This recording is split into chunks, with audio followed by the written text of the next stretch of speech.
खाले दिन प दिन चिकन आले दिन प दिन चिकन आले दिन प दिन चिकन आले कौन विटामिन खाले दिन प दिन चिकन आले तो एकर कमर हो कि तरजुई के बाल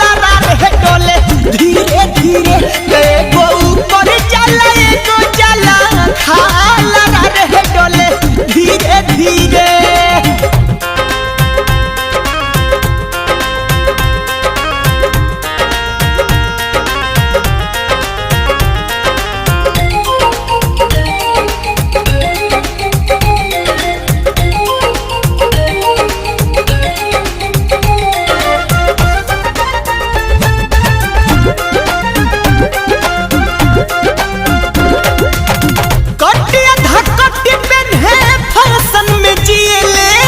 मम्मी से किनावेले कि अपने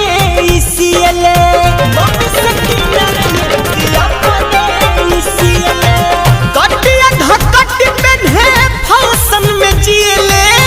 मम्मी से किनावेले कि अपने इसीले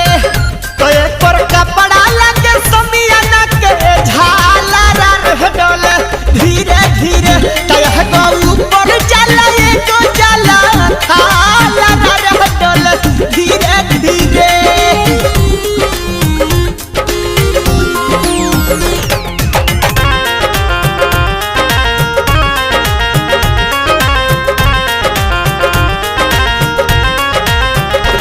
सनी लियोन लगे पिता भर के हिल में इह देखी होल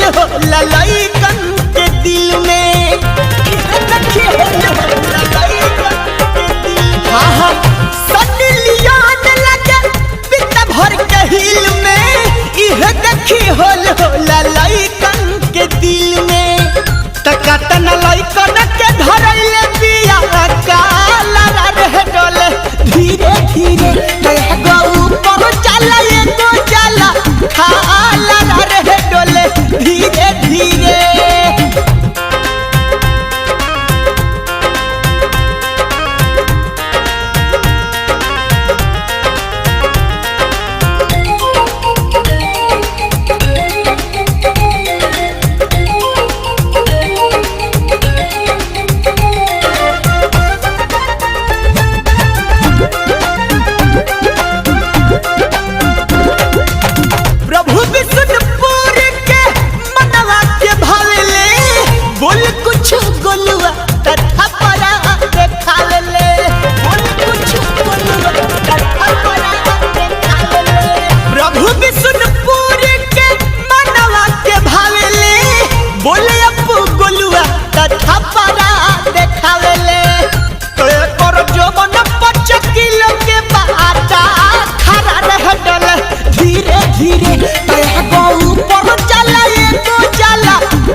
चिकन आले तो एकर कमर हो कि तर